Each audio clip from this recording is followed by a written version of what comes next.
بزرگوں، قابل قدر دوستوں، عزیز بچوں، السلام علیکم ورحمۃ اللہ تعالی وبرکاتہ۔ دوستان گرامی، آج کا دن جمعۃ المبارک، ذہن میں موضوعات تو بہت سارے تھے، لیکن ایک جو درد دل ہے وہ آپ کے سامنے رکھنا ہے کہ ہر طرف امت مسلمہ ایک کرب میں مبتلا ہے۔ جو درد دل رکھنے والا ہے، جس کے اندر اسلام کا کوئی تھوڑا سا جذبہ بھی موجود ہے، وہ آج خون کے آنسو رو رہا ہے، کیونکہ دنیا کے ہر خطے پر مسلمان کے ساتھ ظلم ہوتا ہے۔ مسلمان ظلم و ستم کی چکی میں پس رہا ہے۔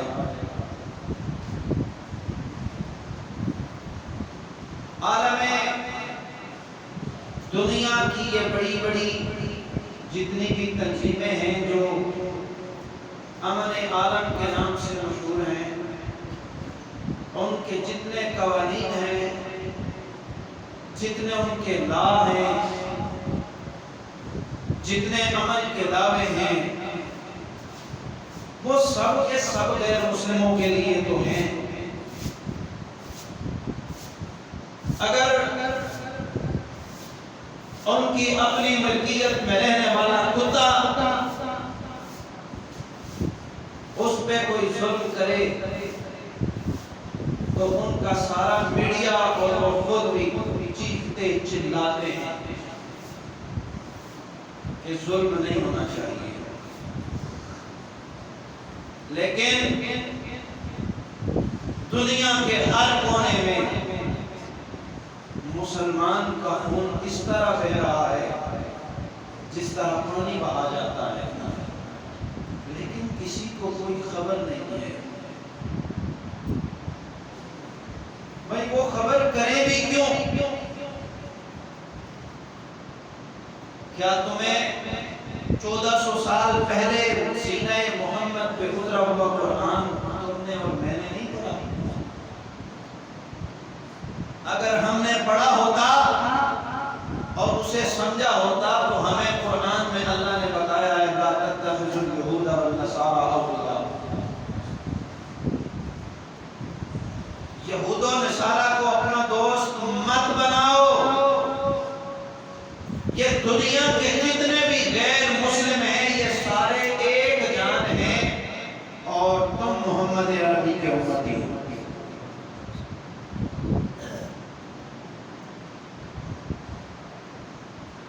بالخصوص پاکستان میں رہنے والے پاکستانی کو اس بات کا پتہ ہونا چاہیے، اسے تو پیدا ہوتے ہی جب ہوش سنبھالے تو اسے والدین بتا دیں کہ تو جس ملک میں رہتا ہے اس کی بنیاد دو قومی نظریہ ہے، اور دو قومی نظریہ کہتے ہی اس کو ہے کہ اسلام کے علاوہ جتنی بھی قومیں ہیں وہ ساری ایک قوم ہے اور محمد عربی کی قوم الگ قوم ہے۔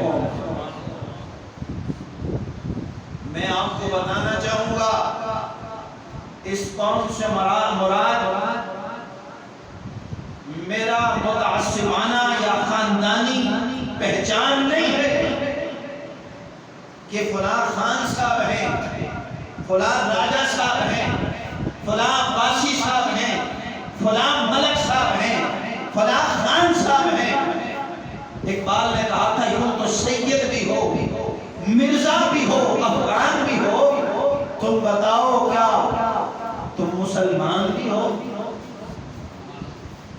اگر ان ہم قومی یہ قومیں پہچان کے لیے تھی، یہ قومیں ہماری ذاتی پہچان کے لیے تھی، تم سبھی کچھ ہو، بتاؤ کیا مسلمان بھی ہو؟ تمہاری پہچان لا الہ الا اللہ محمد رسول اللہ، اور یہ قوم تمہیں علاقائی تعصب سے یہ سوچ تمہیں ایک سمندر میں لے کے جاتی ہے کہ تمہاری قوم ایک محلے تک محدود نہیں ہے، ایک قبیلے تک محدود نہیں ہے، ایک خطے تک محدود نہیں ہے، ایک شہر تک محدود نہیں ہے، ایک صوبے تک محدود نہیں ہے، ایک ملک تک محدود نہیں ہے، بلکہ دنیا کے جس کونے میں شرق سے لے کر غرب تک جہاں کوئی لا الہ الا اللہ محمد رسول اللہ پڑھنے والا ہے وہ تیرا بھائی ہے، اس سے تیرا رشتہ ہے، اس سے تیرا تعلق ہے، اس سے تیری محبت ہونی چاہیے۔ اقبال تڑپ تڑپ کے اس دنیا سے گیا، اور یہ اقبال کے شہید اقبال کی تعلیم سے آشنا ہی نہیں ہے۔ آج ہمارے قریب کشمیر میں ظلم ہو رہا ہے اور ہم چین کی نیند سو رہے ہیں۔ بتاؤ یار، اور جو کام میں نے اور آپ نے کرنا تھا وہ یہود و نصارہ نے پکڑا ہوا ہے۔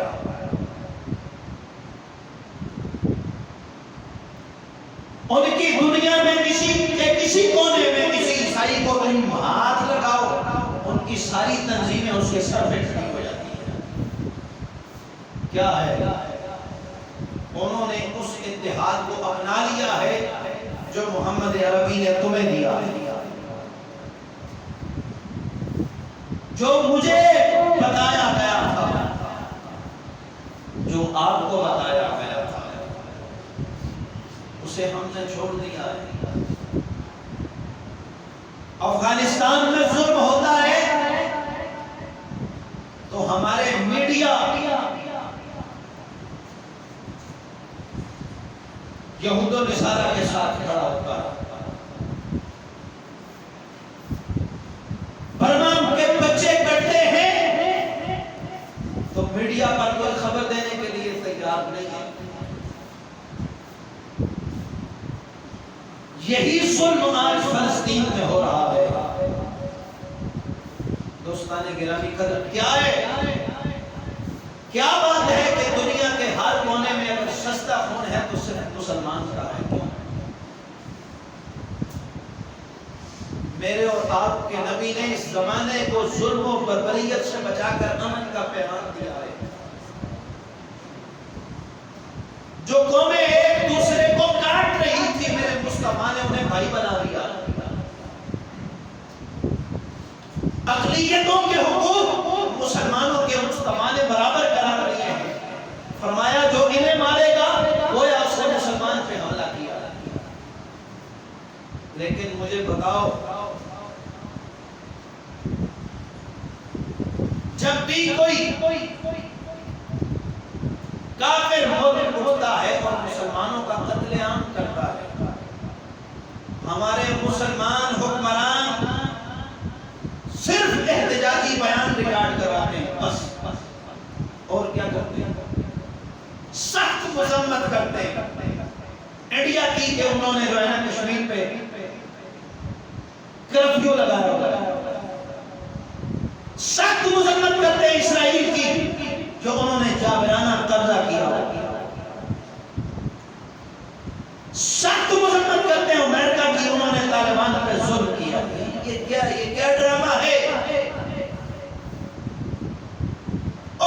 مذمت میں کر سکتا ہوں جس کے ہاتھ نہیں پہنچتے. مذمت ان عوام نے کرنی ہے اور تمہارے پاس تو اقتدار ہے, تمہارے پاس دنیا کی سب سے اعلیٰ فوج ہے. تمہیں مذمت نہیں, تمہیں مرمت کرنی چاہیے. یہ صرف اور صرف مرمت کی ضرورت ہے. رب کی عزت کی قسم ہے, صرف مسلمان آج گھبرایا ہوا ہے. وجہ یہ ہے کہ وہ دین سے دور ہے. اگر دل میں نبی کی الفت ہو, رب کی وحدانیت میں یقین ہو, اسے موت کا کیا ڈر ہے یار. دنیا تو کافر کے لیے ہے, ہمارے لیے تو اگلے جہاں بہت ہیں, ستاروں سے آگے جہاں ہو. اگر ان کو آنا ہے مدفن میں حاکم تو زندہ خدا کی قسم کس لیے ہے. پھر تو حضور سے ملاقات ہونی ہے, پھر کائنات کے رب کا دیدار ہونا ہے. اور اس دنیا میں زندگی جتنی بھی ہے, اور یار کوئی بچ بچا کے جیا ہے, کتنے سال جیا, 100 سال جی گیا, 200 سال کسی نے زندگی پائی ہے, کہاں جائے گا پھر؟ مڑ کے اس نے قبر میں ہی جانا ہے. کہا تھا ٹیپو سلطان نے کہ شیر کی ایک دن کی زندگی گیدڑ کی 100 سالہ زندگی سے زیادہ بہتر ہے. کیوں کہا کہ کم از کم شیروں کی طرح جیا تو ہے. جو زندگی اس نے گزاری ہے اپنی مرضی سے گزاری ہے یار, خدا کی مرضی سے گزاری ہے. یہود و نصارہ کے کہنے پہ نہیں گزاری. ان کو حاکم نہیں بنایا, بلکہ حاکم اگر ہم نے خدا کو اور خدا کے محبوب کو, خدا کے قرآن کو سمجھا ہوتا تو زمانے میں آج ہم حاکم ہوتے, ہم محکوم نہ ہوتے. دوستان گرامی قدر, یہ باتیں ہر ایک بندہ جانتا ہے. میری محفل میں بیٹھا ہوا ہر بندہ یہاں کا بیدار شہری ہے, پڑھے لکھے لوگ ہیں, باشعور لوگ ہیں, جانتے ہیں. لیکن کیا وجہ ہے ہمارا ایمان اتنا سرد کیوں ہے کہ ہمارے دلوں سے الفت رسول نکلی ہوئی ہے. دوستو کہنے کو تو ہم غلامی رسول میں موت بھی قبول ہے, لیکن دین پہ جب وقت آتا ہے پورا تو وہ کوئی بھی اس کے لیے قربانی دینے کے لیے تیار نہیں ہوتا. دوستو آج فلسطین میں ظلم ہو رہا ہے, آپ میں سے کس کو نہیں پتا؟ کوئی ایسا بندہ جس کو پتا نہ ہو؟ مجھے بتاؤ عالمی انسانی حقوق کے جتنے بھی علم بردار ہیں انہوں نے کیا کیا؟ اسرائیل چھوٹا سا ملک ہے, غاصبانہ قبضہ ہے فلسطین کے خطے پر یہودیوں کا, اور کیا کہہ رہے ہیں وہ بیانات ان کے کیا آ رہے ہیں کہ فلسطینی حملہ کر رہے ہیں اور اسرائیل دفاع کر رہا ہے. مجھے بتاؤ ایک طرف F-16 F-16 F-17 طیارے بم گرا رہے ہیں آبادیوں پر, اور دوسری طرف ہاتھ سے بنائے ہوئے راکٹ لانچر لوگ پھینک رہے ہیں. دہشت گرد کون ہے؟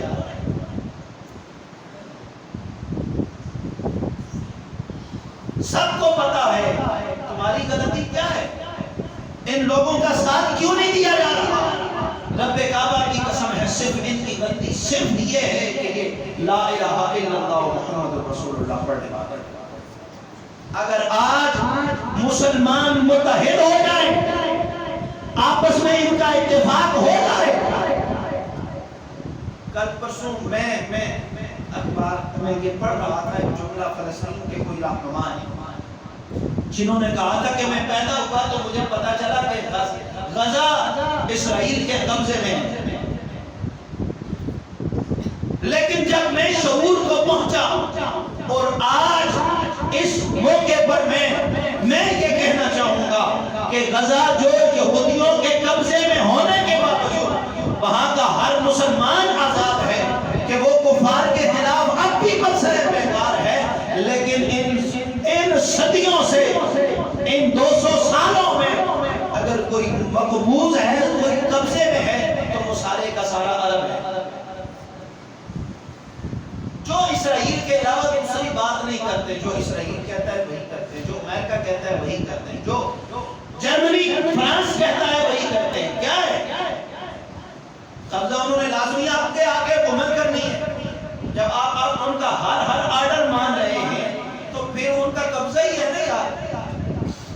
آپ پاکستان کا اندازہ لگا لیں. یہاں لوگ پچھلے دنوں ہماری جماعت کے لوگ اٹھے ہیں کہ قانون رسالت میں ہم تبدیلی نہیں کرنے دیں گے. توہین رسالت صرف ان کا کوئی مقصد نہیں تھا. آپ نے دیکھا خود بھی اٹلی, فرانس, جرمنی, ان کی پارلیمنٹ میں ان کے خلاف قراردادیں منظور ہوئی. ہوئی کہ نہیں ہوئی؟ بولیں ہوئی نا. آج اسرائیل پر سرعام بچوں کا قتل کر رہا, چھوٹے چھوٹے بچوں کو باندھ کر انہیں جو ہے نا کاٹا جا رہا ہے, گولیاں ماری جا رہی ہیں عورتوں کو, اور تمہارے تک ویڈیو تمہیں انسان کی جا رہی ہے. تمہارے بچوں کے ساتھ یہ ظلم ہوتا ہے. کون ہے بولنے والا یار؟ کوئی ہے ان کے خلاف بیان دینے والا؟ ہمارے ملک کے وزیر اعظم سمیت دنیا کا جو بھی وزیر اعظم ہوتا ہے وہ صرف کہتا ہے کہ ہم مذمت کرتے ہیں, ہم ہڑتال کرتے ہیں ان کے جو ہے نا فلسطین کے حق میں. اور تمہاری پاکستان میں ہڑتال کیا بنتی ہے؟ ہڑتال تو مجھے کرنی چاہیے, احتجاج تو مجھے کرنا چاہیے تمہارے لیے کہ تم کرتے کیوں نہیں ہو کچھ. فلسطین والے ہم سے کیا امید رکھیں گے؟ انہیں پتہ ہے ہمارے پڑوس میں کشمیری مسلمانوں پر ظلم و جبر دن رات ہوتا ہے, آپ بولتے بھی نہیں. ہم تو ان کے ساتھ مرنے کے لیے تیار ہیں, آدھا تم لے لو آدھا ہم لے لو. ایسا انصاف ہے. دوستان گرامی قدر,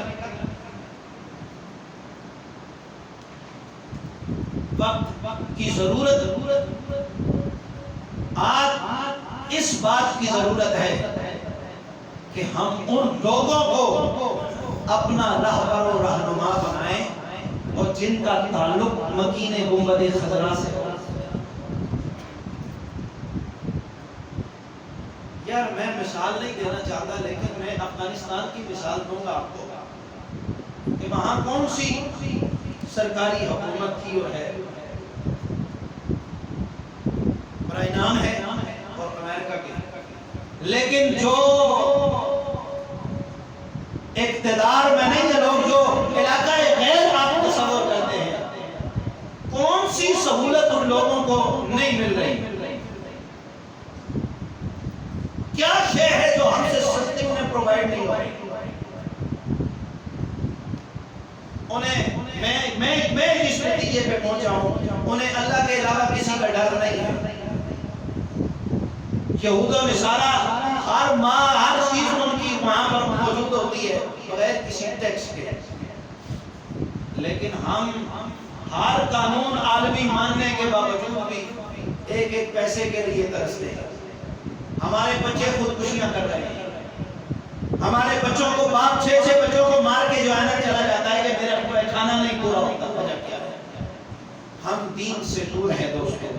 آج ہم اگر مکین گنبد خضرا کی محبت لے کر اور کل جب انتخاب کا موقع آئے تو ہم اس میں پارٹی نہ دیکھیں کہ یہ کس پارٹی سے تعلق رکھتا ہے, ہم یہ دیکھیں کہ مکین گنبد خضرا کا وفادار کون ہے اور ختم نبوت کے مجاہد ہونے کے سوکھے نعرے کون لگاتا ہے. میں ہر بار, پچھلی بار بھی آپ بھی کہا ہوں, جتنے بھی صاحب اقتدار ہیں, داتا صاحب آ کے ایک چادر چڑھاتے ہیں اور ہمارے بریلوی مکتبہ فکر کے سارے لوگوں سے ووٹ لے کے جاتے ہیں. یہ داتا صاحب چادر چڑھا کے گئے ہیں, یہ ہمارے رائے میں ایک چکر لگا کے جاتے ہیں, سارے کو من سے ووٹ لے کے چلے جاتے ہیں. بیوقوف بنایا ہوا ہے. سب کے سب فرانس کی یونیورسٹیوں سے, امریکہ کی یونیورسٹیوں سے فارغ اور آ کے ہمیں ہم پر مسلط ہیں. کوئی ایسا ہے جسے یار قل هو اللہ احد جسے نہیں آتی, انہیں ہم نے وزیر داخلہ اور وزیر خارجہ بنایا. اور پاکستان کی تاریخ کا یہ المیہ بھی ہے کہ 6 ماہ ایسا شخص بھی ہمارا وزیر اعظم رہا ہے جو دماغ سے پاگل تھا, جسے استنجا کرنا بھی نہیں آتا تھا, جسے یہ بھی نہیں پتا تھا کہ میں پیشاب کرتا ہوں تو میری گندگی کیسے دھوئی جائے گی، وہ بھی ہمارا نبی تھا۔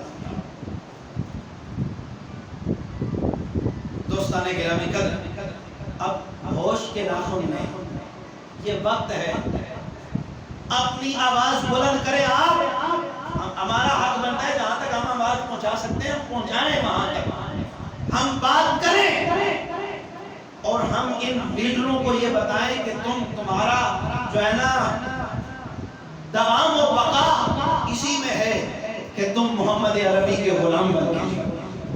آج یار نور الدین سنگی کے لوگ نام ترانے کیوں کرتے ہیں؟ آج صلاح الدین ایوبی کا نام فخر سے ہم کیوں لیتے ہیں؟ آج خالد بن ولید کے چرچے کیوں کرتے ہیں؟ کیوں کہ انہوں نے محمد عربی کے دین کو بلند کیا۔ حضرت سعد بن ابی وقاص فاتح ایران شاہ ایران کے دربار میں گئے اور آپ کے ہاتھ میں عصا ہے، سوتا ہے، پرانے کپڑے ہیں، گرد آلود، ایڑیاں دھول سے پھٹی ہوئی ہیں۔ تو شاہ ایران نے کہا یہ عرب کے لوگ بھوکے ہیں، انہیں مال دو اور جان چھوڑاؤ ان سے۔ اس نے بہت سارا مال جمع کر کے کہا یہ مال لے جاؤ اور ہماری جان چھوڑ دو۔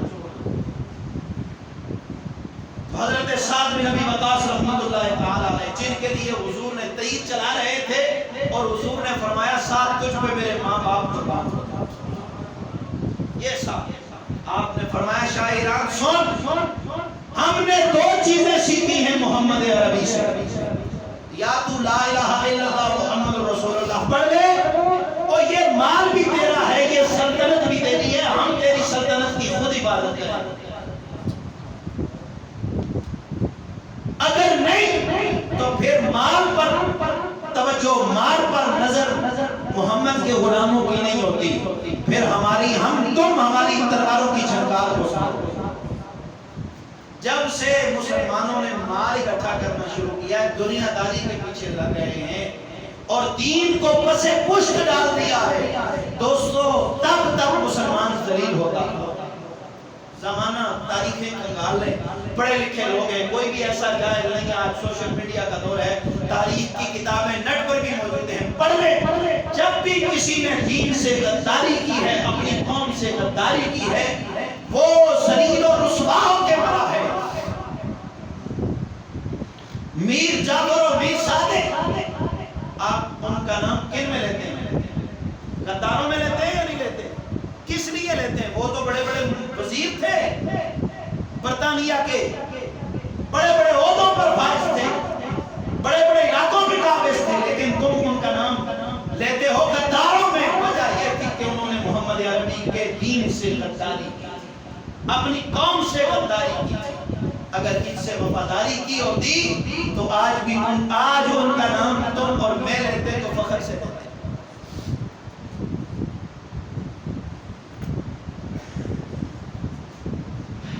حضرت صلاح الدین ایوبی رحمۃ اللہ تعالی علیہ، میں ان کی تاریخ پڑھ کر آخری جملہ، جب بیت المقدس کے لیے 6 لاکھ فوج نے حملہ کیا سلطان صلاح الدین ایوبی پر اور وہ ناکام ہو گئے، بیت المقدس کو فتح نہیں کر سکے۔ کتنی فوج بولو؟ 6 لاکھ اور 1-2 مہینے کا قبضہ تھا، اتنا زیادہ لمبا قبضہ نہیں ہوا تھا۔ اسی وقت سلطان صلاح الدین ایوبی نے قبضہ کیا، ساری دنیا کے یہودی نصرانی اکٹھے ہو کر 6 لاکھ کی فوج نے حملہ کر دیا، ناکام ہو گئے۔ اور آخر میں صلح کے لیے جو لوگ سلطان صلاح الدین ایوبی کے پاس آئے، میں کسی پہ طنز نہیں کر رہا، میں صرف آپ کو وفاداری مصطفیٰ بتا رہا ہوں۔ 10 لاکھ کی فوج تھی سلطان صلاح الدین ایوبی کی، ساری سلطنت جب پوری مکمل ہوئی اس کے بعد آپ اپنے صحن میں بیٹھے ہوئے تھے اور چھوٹا سا بچہ آپ نے گود میں اٹھایا ہوا تھا، یہودیوں کا وفد آیا آپ سے ملاقات کرنے کے لیے، کہ ہم صلح کرنا چاہتے ہیں، آپ سے مقابلہ نہیں کر سکتے۔